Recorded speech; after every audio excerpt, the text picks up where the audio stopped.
Natural hair colour కోసం చూస్తున్నారా? అయితే Anoos henna and black expert వాడండి.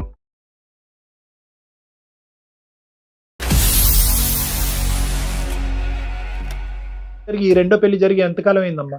6 సంవత్సరాలు అవుతుంది. ఎక్కడ ఉంటున్నారు మీరు? అడ్రస్ కూడా తెలియదు సార్. భార్య భర్తలు కలిసి ఉండడానికి ఒక సపరేట్ రూమ్ అనేది లేదు. 18 సంవత్సరాలలో నాకు 14వ సంవత్సరంలో నేను ప్రెగ్నెంట్ అయ్యాను మేడం. పని చేస్తూ ఉమ్మనీరు మొత్తం పోతుంటే ఇలా పొట్టని ఇలా పట్టుకుంటేనే హాస్పిటల్కి వెళ్ళాను మేడం. బేబీ కడుపులోనే చచ్చిపోయింది మేడం.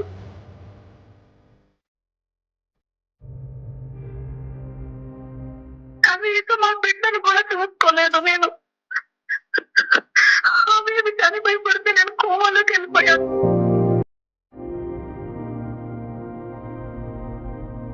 మా తమ్ముడి భార్య నాకు మా తమ్ముడి మీద నిందలేసిందండి ఆ అమ్మాయి. ఈయన పెళ్లి చేసుకున్న 4 నెలలకి నాకు చెప్పేశాడు, నాకు ఇంట్లో పని మనిషి కోసమని నేను నిన్ను పెళ్లి చేసుకున్నానని.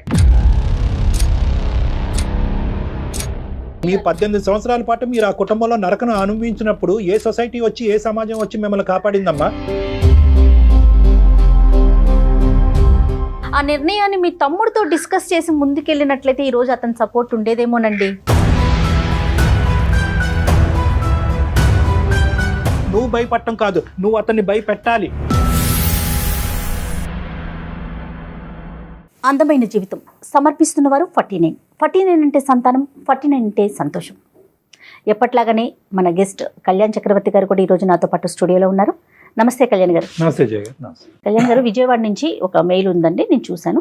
అమ్మాయి పేరు శాంతిప్రియ. కష్టాలు ఒక మనిషిని ఇలా వెంటాడతాయా అని అనటానికి తను రాసిన ఆ మెయిల్లో ఉన్న విషయం చూస్తుంటేనే అర్థమైపోయిందండి నాకు. అంటే ఏంటి అసలు, ఎక్కడ తనకి ఏది ఒక పరిష్కారం అనేది కనిపించట్లేదు. అసలు దాన్ని నేను ఎలా డిస్క్రైబ్ చేయాలో కూడా నాకు అర్థం కావట్లేదు. సో ఒకసారి మాట్లాడేద్దాం, మీరు పర్మిషన్ ఇస్తే నేను కాల్ చేసేస్తాను. ఈవిడ ఏజ్ గ్రూపు మేబీ 40-41 అట్లా ఉండుండొచ్చు. అంత తన మెచ్యూరిటీ కానీ తను మాట్లాడిన పద్ధతిని బట్టి నాకు అట్లా అనిపించింది. కళ్యాణ్ గారు, హలో. శాంతిప్రియ గారండి? అవును మేడం, నేను జయానండి, అందమైన జీవితం ప్రోగ్రామ్ నుంచి మాట్లాడుతున్నాను, సుమన్ టీవీ నుండి. స్టూడియోలో డాక్టర్ కళ్యాణ్ చక్రవర్తి గారు కూడా ఉన్నారు, ఒక్కసారి మాట్లాడండి. నమస్కారం డాక్టర్ గారు. నమస్తే అమ్మా శాంతిప్రియ. నమస్తే అమ్మా. మాది విజయవాడ. నాకు మ్యారేజ్ అయి 18 ఇయర్స్ అయింది సార్. ఓకే. ఫస్ట్ మ్యారేజ్ అయి 18 ఇయర్స్ అయింది. First marriage. చాలా పెద్ద కుటుంబం, ఉమ్మడి కుటుంబంలోకి ఇచ్చారు నన్ను. భార్య భర్తలు అని అంటే అనురాగం, మమకారం ఇలాంటివి ఉంటాయి, కానీ నా జీవితంలో లేవు సార్. భార్య భర్తలు కలిసి ఉండడానికి ఒక సపరేట్ రూమ్ అనేది లేదు. మేమిద్దరం కలిసి ఈ 18 సంవత్సరాలలో ఒక్క సినిమా చూసింది కూడా లేదు సార్.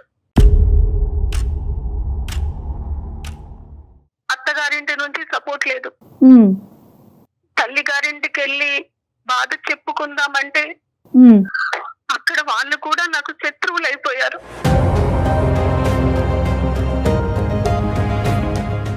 అసలు మీ వారు ఏం చేస్తుంటారండి? మా వారు రియల్ ఎస్టేట్ లో చేస్తుంటారు, బాగానే సంపాదించారు, కోట్ల ఆస్తి, ఆడపడుచులు మరిది కూడా ఉన్నారు. Okay okay. ఆస్తి పాస్తులు, పెద్ద కుటుంబం అన్నారు, ఉమ్మడి కుటుంబం అన్నారు. ఎక్కడ సమస్య వచ్చింది? సమస్య ఎక్కడి నుంచి వచ్చిందంటే, నేను ఒక మంచి చీర కట్టుకొని మంచిగా రెడీ అయినా మా మరిది మా వారితో అనేవారు, చూడు ఎలా రెడీ అయింది, ఎవరి కోసం రెడీ అయింది అడుగు. ఆయనలో లేని అనుమానాన్ని రేకెత్తించడం. ఓకే. కలిసి మాట్లాడుకునే టైం ఉండదు మేడం. తన నుంచి సాయంత్రం వరకు చాకిరీ చేయడమే, వండి పెట్టడం. అంటే మాకంటూ ఒక ప్రైవసీ లేదు, ఒక రూమ్ లో కూర్చొని మాట్లాడుకునేది లేదు. 18 సంవత్సరాలలో నాకు 14వ సంవత్సరంలో నేను ప్రెగ్నెంట్ అయ్యాను మేడం. 14 సంవత్సరాలకి నేను ప్రెగ్నెంట్ అయితే నన్ను ఎలా చూసుకోవాలి మేడం ఆయన? 14 years ఆఫ్టర్ మ్యారేజ్ అంటే నాలెడ్జ్. మనుషులకు కూడా చూసేవాళ్ళు కాదు. ఆ ప్రెగ్నెన్సీలో నాకు షుగర్ కూడా అటాక్ అయింది. ఓ ఓకే. నన్ను తీసుకొని హాస్పిటల్ కి వెళ్లే వాళ్ళు కూడా కాదు. అంత పెద్ద ఉమ్మడి కుటుంబంలో నాకంటూ నా కష్టాన్ని చెప్పుకోవడానికి ఒక్కరు కూడా ఉండేవాళ్ళు. అంటే శాంతి గారు అటువైపు నుంచి ఉన్న రీజన్స్ ఏమై ఉండొచ్చు? ఒక అన్నయ్య, ఒక అక్క, తమ్ముడు కూడా ఉన్నాడు. ఓకే. అన్నయ్యకు తన భార్య లోకం, తను ఏం చెబితే అది. ఓకే. నాకు సపోర్ట్ గా మా తమ్ముడు ఒక్కరు నిలబడ్డాడండి. నేను ఇంకో 2 రోజుల్లో బేబీకి డెలివరీ అన్నప్పుడు నాకు పని చేస్తూ ఉమ్మనీరు మొత్తం పోతుంటే ఇలా పొట్టనిలా పట్టుకొట్టాను. హాస్పిటల్కి వెళ్ళాను మేడం.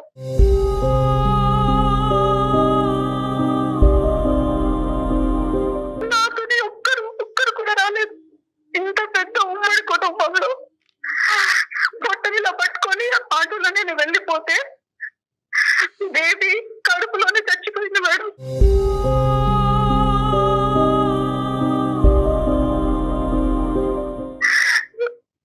నాతో ఎవరు లేరు.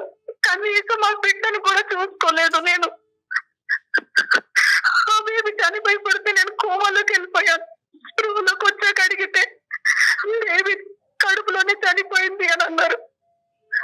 నా బిడ్డని నేను చివరి చూపు కూడా చూసుకొని దురదృష్టవంతురాంది.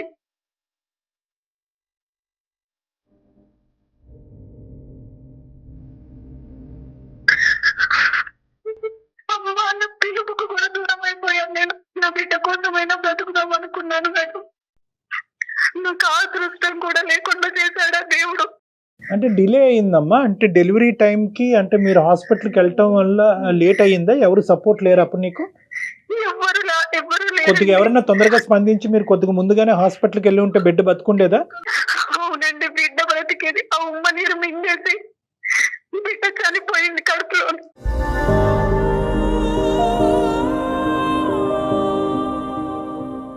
అమ్మ డయాబెటిక్ అన్నారు కదా, అది కంట్రోల్లో ఉందమ్మా ఆ టైం అప్పుడు? షుగర్ కి సంబంధించినటువంటి ట్రీట్మెంట్ అన్నది సవ్యంగా జరిగిందా?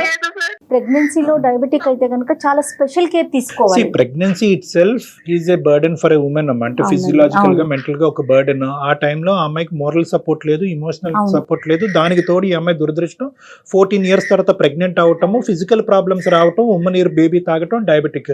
సో అన్ని కలిసి వచ్చినాయి పాపం తనకి. కలిసి రావటం ఒకటిని. ఒకప్పుడు ఇలాంటి సమస్యలు సర్వసహజంగా చూస్తూ ఉంటాం అమ్మ. Only thing that she would have needed at this point is support. అనేది లేకపోవడం. ఆ అమ్మాయికి ఏంటంటే ఇమోషనల్ గా, మోరల్ గా సపోర్ట్ లేదు అనేది ఇంతవరకు బాధపడింది. ఫిజికల్ గా తనకి శారీరక పరంగా ఒక సమస్య వచ్చి తన జీవితం అనేది, ఆ బిడ్డ జీవితం ఒక రిస్క్ లో పడినప్పుడు కూడా ఎవరు ముందుకు రాలేదు. ఇట్లా నాకు అయినాక కూడా మా వారు కనీసం ఎలా ఉంది, ఓ పర్లేదు మళ్ళీ మనకు పిల్లలు పుడతారు అన్న సపోర్ట్ కూడా లేదు మేడం. మోరల్ సపోర్ట్ ఎప్పుడు లేదమ్మా. అంటే నువ్వు ఎవరు లేరు, నువ్వు నా జీవితానికి పట్టిన శనివి, ఇంకా నువ్వు నాకు బిడ్డల్ని కూడా ఇవ్వలేదు అన్నట్టుగా. నువ్వు ప్రెగ్నెంట్ అవటం అన్నది అసలు అతనికి ఇష్టమేనా అమ్మా?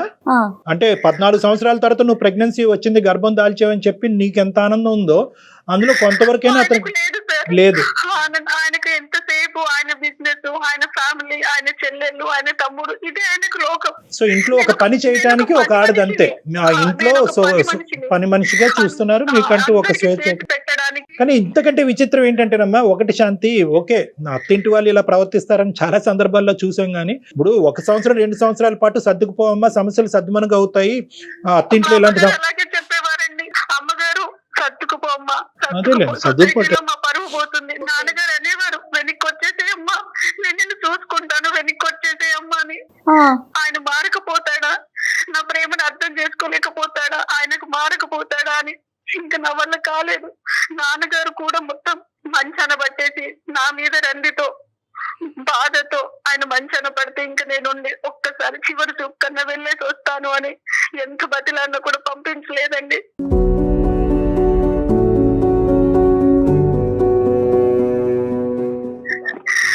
తర్వాత తమ్ముడు తీసుకొచ్చిన తర్వాత నాన్నను చూసిన తర్వాత నాన్నగారు కాలం చేసేశారు.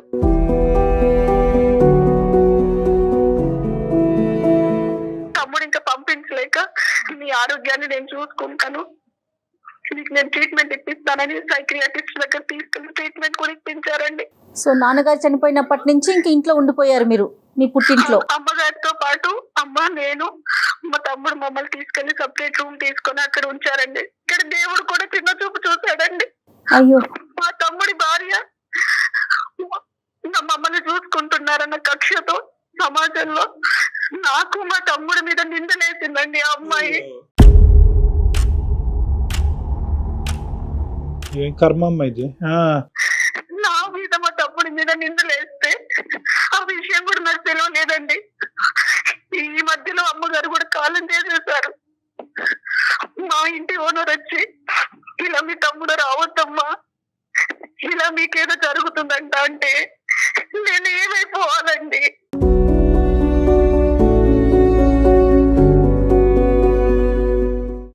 సొంత తమ్ముడండి, ఒక తల్లి కడుపులో పుట్టిన పిల్లలం మేము.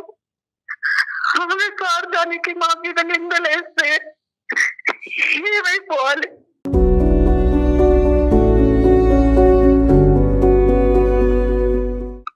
అమ్మ ఉన్న ఇంట్లో నేను 1.5 years ఉన్నాను సార్.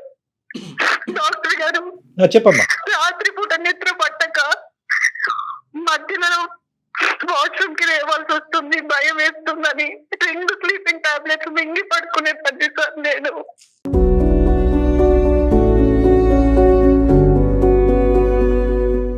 మరి తమ్ముడు ఇప్పుడు నీతోనే ఉన్నాడమ్మా? తమ్ముడు నీకు సపోర్టివ్ గానే ఉన్నాడా? తమ్ముడు కాంటాక్ట్ లో లేడు, వాడికి నేను దూరంగా వచ్చేసాను. నేను అవన్నీ అంటే ఇట్లా నిందలు పడుతున్నాయని తెలిసి మధ్యలో ఒక సంబంధం వస్తే 2వ పెళ్లి చేసుకొని వచ్చేసాను సార్.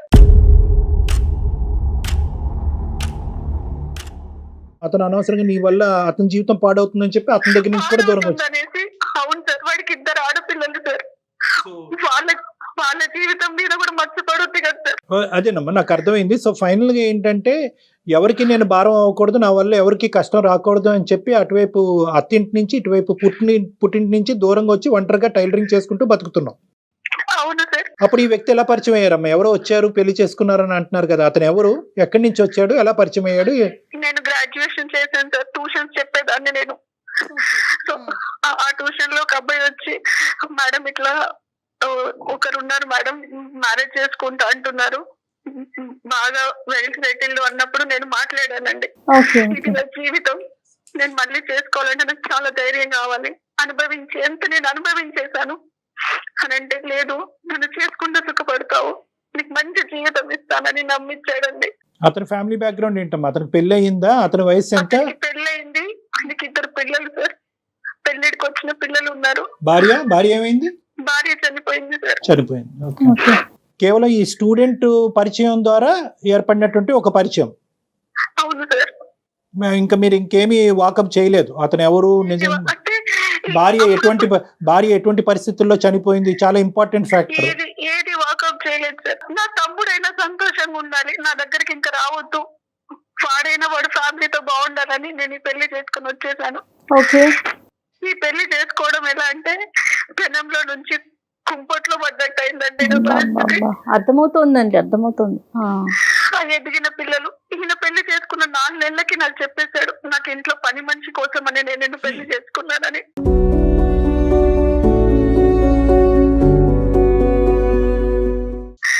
నా ఎదిగిన పిల్లలకు చూసి పెట్టడానికి, వంట చేసి పెట్టడానికి అన్నట్టుగా.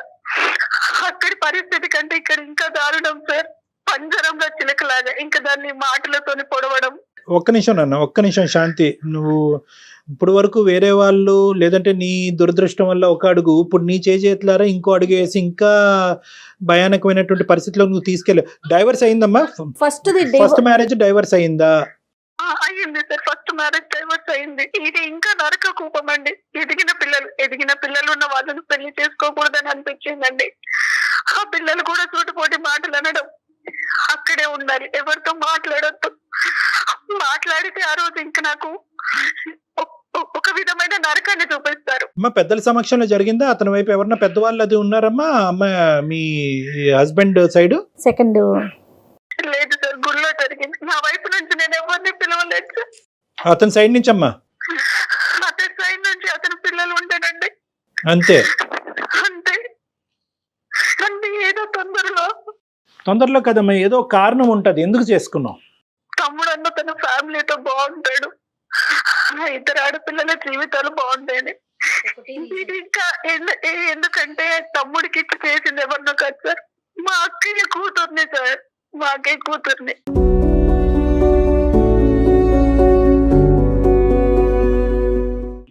అంటే నేను తనకి పిన్నిని సార్, ఆ అమ్మాయి మా మీద అలా నిందలేసింది, ఇంకెవరు ఉన్నారని అనుకోవాలి సార్. కాదమ్మా, ఒక నిందలేసే మనస్తత్వం ఉండేటటువంటి వాళ్ళు ఇప్పుడు నువ్వు పెళ్లి చేసుకున్న తర్వాత కూడా నిందలేస్తారు. చుట్టుపక్కల వాళ్ళు కూడా నమ్మారు కదా సార్. డైరెక్ట్ మా ఓనర్ వచ్చి, అమ్మాయి నీ తమ్ముడు మీ ఇంటికి రావద్దు, మీ మధ్యలో ఏదో ఉందంట అంటే చచ్చిపోవాలనిపించింది సార్.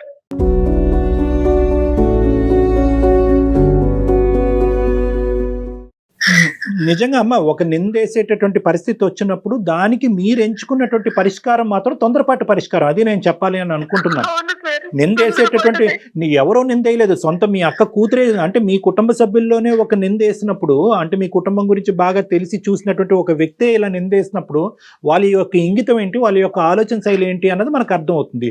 ఆ మాట పట్టుకుని ఇంటి పక్కన వాళ్ళు ఎదురింటోళ్ళు ఒక రెండు మాటలు అన్నారు కాబట్టి ఎవరో దారికి పోయినటువంటి దాని గురించి వాకప్ చేయకుండా తొందరపడి పెళ్లి చేసుకుని నువ్వు ఏం సాధించావమ్మా? ఎవరిని సుఖపెట్టావు? నీ బ్రదర్ని సుఖపెడదాం అనేటటువంటి ఒకే ఒక ఉద్దేశంతో, అతని మీద నిందపడకూడదు, అతని కాపురం చెడిపోకూడదు అనే ఒక ఉద్దేశంతో చేసుకున్నటువంటి ఈ పెళ్లి నీ బ్రదర్కి భారం అయిందా, భారం తగ్గిందా? భారం ఎక్కువైంది. ఇప్పుడు ఈ రోజు ఏంటంటే మీకొక్కరి దానికే కాదు, అంత పెద్ద మనసు ఉన్నటువంటి మీ బ్రదర్కి కూడా ఈ రోజు కౌన్సిలింగ్ చేయాలనేటటువంటి పరిస్థితి వచ్చింది. ఆ పెళ్లిలోంచే 18 సంవత్సరాలు పట్టింది మిమ్మల్ని బయట వేయటానికి. మీ కుటుంబ సభ్యులు ఎవరు సపోర్ట్ చేయకపోయినా ఒంటి చేతి మీద బయటకు తీసుకొచ్చి కాపాడాడు. ఎందుకు కాపాడాడు? ఆ నరకంలో కాకుండా నీ మటుకు నువ్వు ఒంటరిగా నువ్వు బతకచ్చు, నువ్వు బతికినంత కాలం నేను నీకు సపోర్ట్ ఇస్తాను అనేటటువంటి విధంగా నిన్ను బయటకు తీసుకొచ్చాడు. బయటకు తీసుకొచ్చిన తర్వాత ఏం చేశాడు అతను వెనకాతలు ఎవరు ఏమో వాళ్ళ భార్య ఇంకోటి అనుకుంటుందా, ఎవరో ఏమనుకుంటున్నారా అనేటటువంటి పట్టింపు అతనికి లేదు.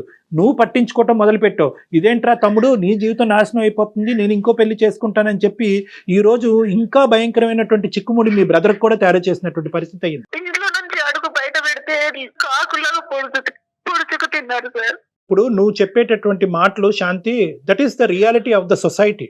ఇప్పుడు సొసైటీ బట్టి నేను బతకాలి అని అనుకుంటే కనుక నువ్వు బ్రతకలేవు.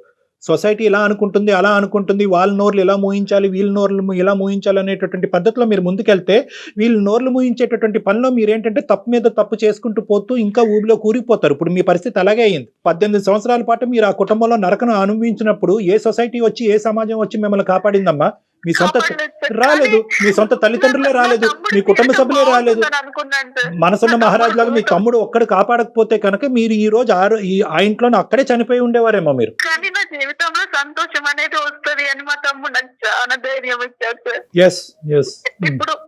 ఇప్పుడు ఆ తమ్ముడు తను కూడా నేను మాట్లాడట్లేదు.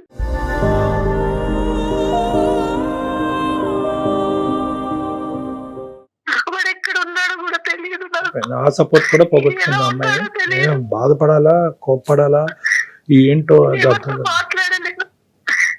బహుశా మీరు శాంతి గారు ఫస్ట్ ఇష్యూ అయిపోయిన తర్వాత ఎప్పుడైతే మీ బ్రదర్ మీకు సపోర్ట్ చేశారో అప్పుడు మంచి నిర్ణయం, ఒక స్ట్రాంగ్ గా డెసిషన్ తీసుకొని పోని ఆ నిర్ణయాన్ని మీ తమ్ముడితో డిస్కస్ చేసి ముందుకెళ్ళినట్లయితే ఈ రోజు అతని సపోర్ట్ ఉండేదేమోనండి. అవును సార్, అవును మేడం. గతం జరిగింది జరిగిపోయింది. తమ్ముడి జీవితాన్ని కాపాడాలని అనుకుని తమ్ముడినే పోగొట్టుకున్నారు మీరు, తమ్ముడినే దూరం చేసుకున్నారు. ఇంతకంటే వాడు కూడా అమ్మాయితో విడాకులు తీసుకున్నాడంట.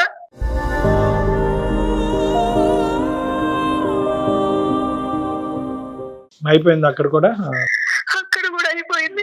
మీరు పెళ్లి చేసుకున్నా అమ్మాయి విడాకులు ఇచ్చుండేది, పెళ్లి చేసుకోకపోయినా అమ్మాయి విడాకులు ఇచ్చుండేది. ఎందుకంటే ఆ అమ్మాయి మైండ్ ఆల్రెడీ పొల్యూట్ అయిపోయింది కాబట్టి. అలాంటి అమ్మాయి మనసులోంచి ఈ భావాన్ని తీసేయటం గురించి మీరు ఒక పెద్ద తప్పు చేశారు. అది ఇక్కడ అన్నిటికంటే బాధ కలిగింది. అంటే తన పెళ్ళే పరిష్కారం అనుకున్నారు శాంతి గారు. కాదమ్మా, ఇప్పుడున్న పరిస్థితుల్లో ఇంకో నరకంలోకి వచ్చావు. మళ్ళీ ఇక్కడ నువ్వు ఇంకో పనమ్మాయి లాగే ట్రీట్ చేసేటటువంటి ఇంకో కుటుంబం. అక్కడైతే కనుక అట్లీస్ట్ ఉమ్మడి కుటుంబం, ఒకరితో కాకపోతే ఒకరితో చెప్పుకునే దిక్కు మొక్కు ఉండేది. ఇక్కడ ఎవరూ లేరు. అంతా ఒక సైన్యం లాగా ఇటువైపు పిల్లలు, భర్త అందరు కలిపి నిన్ను చంపుకు తింటున్నారు. ఏంటమ్మా పరిస్థితి? ఏంటి పరిస్థితి? ఎన్ని రోజులు అయింది పెళ్లి చేసుకుని? పెళ్లి జరిగి ఈ రెండో పెళ్లి జరిగి ఎంతకాలం అయిందమ్మా? 6 సంవత్సరాలు అయితే. ఎక్కడ ఉంటున్నారు మీరు? కరెక్ట్ గా అడ్రస్ కూడా తెలియదు. సూర్యాపేట నుంచి ఎక్కడో లోపలికి. ఏంటమ్మా? సూర్యాపేట నుంచి చాలా లోపలికి రావాలి సార్. నువ్వు ఎక్కడున్నావు కూడా నీకు తెలియదు? అడ్రస్ కూడా తెలియదు సార్.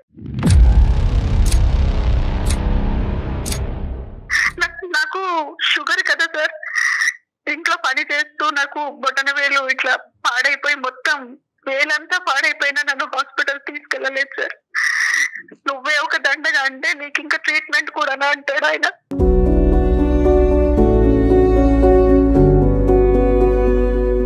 ఆ పాత నరకం 18 సంవత్సరాలు, ఇప్పుడు ఈ నరకం యొక్క డ్యూరేషన్ 6 years. 6 years. అవునండి. ఎందుకున్నావు అమ్మా అక్కడ? స్ట్రైట్ క్వశ్చన్, ఎందుకున్నావు అక్కడ? ఎలా బయటకు రావాలమ్మా? మీ ఇంటికి తలుపు ఉంది కదా, బయటికి రా. వాళ్ళు బయటకు వెళ్ళినా లాక్ చేసుకొని వెళ్ళిపోతారు. మా ఇంట్లో కనీసం పని మనిషి కూడా రాదండి.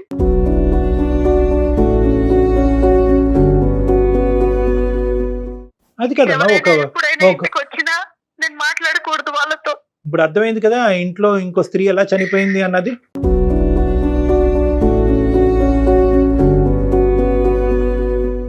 ఇప్పుడు ఇదే పరిస్థితి నువ్వు 3వ 4వ 5వ పెళ్లిలో నువ్వు నాకు చెప్పినా కూడా నేను అంటాను, ఒకటే మాట అంటాను, నువ్వు బయటికి రావాలి, నీ గురించి నువ్వు బ్రతకాలి, నువ్వు పెట్టుకున్నటువంటి ఒక ధ్యేయం గురించి, ఒక గమ్యం గురించి నువ్వు. సార్ బయటికి రావడానికి ఫస్ట్ నాకు దారి తెలియట్లేదు. వచ్చినా నేను ఎక్కడికి వెళ్ళాలి? నో అలా కదమ్మా, ఎక్కడికి వెళ్తావు అనేటటువంటి సెకండరీ ఇష్యూ అమ్మా. ఇక్కడ ఉండి చచ్చిపోకుండా ఫస్ట్ నిన్ను నువ్వు కాపాడుకోవాలి. ఎక్కడికి వెళ్తావు అన్నది బయటకు వచ్చాక ఆలోచిద్దాం. నీకు డిగ్రీ ఉంది, టైలరింగ్, కానీ నా బాధ ఒక్కసారి ఎవరికైనా చెప్పుకుందాం అనిపించింది. సంతోషం అమ్మా, చాలా సంతోషం. ఈ రోజు వాళ్ళు బయటకు వెళ్ళినప్పుడు మాకు ఎలాగైతే ఫోన్ చేసావో, నీకు బోల్డ్ అంత లీగల్ సిస్టమ్ సపోర్ట్ ఉంది. నువ్వు ఎలా అయితే మాకు ఫోన్ చేసావో అలాగే నువ్వు 100కి ఫోన్ చేయి, పోలీసులకు ఫోన్ చేయి. ఇలా నేను నరకయాతను అనిపిస్తున్నాను, ఇక్కడ బంధించి పెట్టారు, నన్ను ఒక జైల్లో పెట్టారు, నన్ను ఇలా నేను ఒకసారి 100కి డైల్ చేశాను. అది అంతకన్నా నరకం చూపించాడు ఆయన వచ్చి.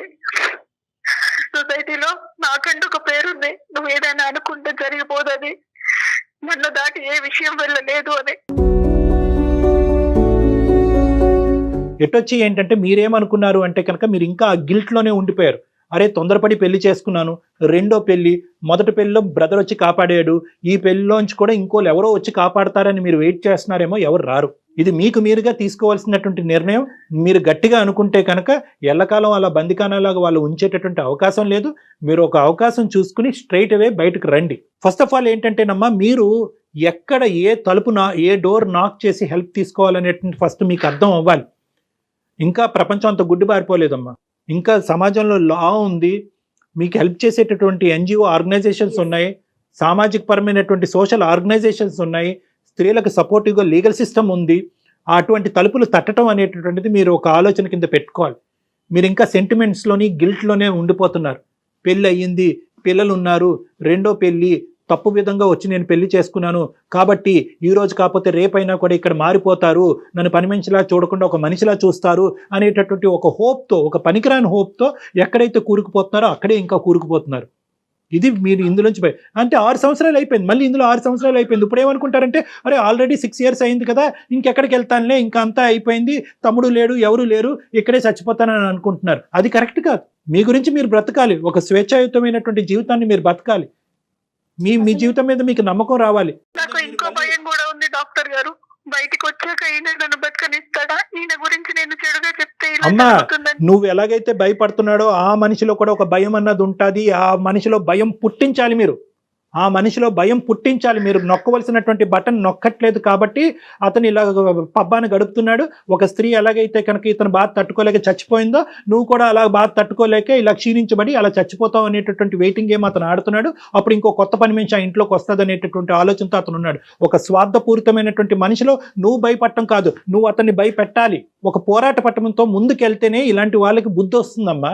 వదిలేస్తే మళ్ళీ ఇంకొక వ్యక్తి అదే, ఇప్పుడు డాక్టర్ గారు చెప్పినట్లు అదే ప్లేస్ లో ఉంటారు కదా. అతను ఒకటే కాదమ్మా, అతన్ని చూస్తూ ఇదే జీవన విధాన శైలి అని చెప్పి రాంగ్ ఎగ్జాంపుల్ గా తీసుకునేటటువంటి 2 పిల్లలు ఉన్నారు.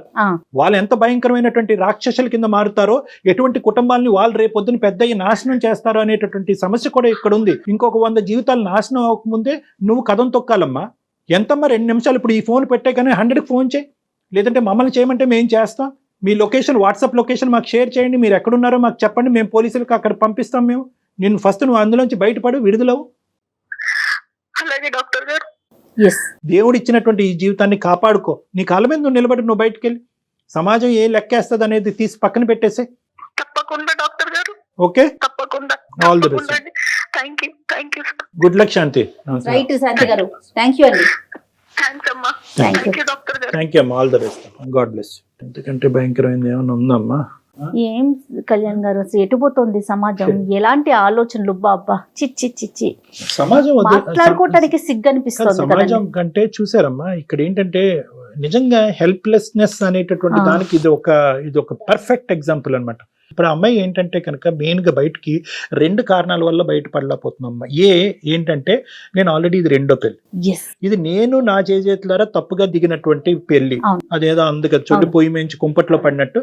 సో ఇది ఏంటంటే కష్టం వచ్చినా నష్టం వచ్చినా ఈ నరకాన్ని నేను భరిస్తూ ఈ శ్రేయస్ జీవితం అంతా కూడా ఈ నరకంలోనే గడిపేయాలనేటటువంటి ఒక ఫాల్స్ ఐడియాలో చాలా మంది స్త్రీలు ఉంటారు. అవునండి, ఒక తప్పు జరిగినప్పుడు రెండోది కూడా జరిగితే దాంట్లోనే ఆగిపోతారు. అది నెంబర్ 1.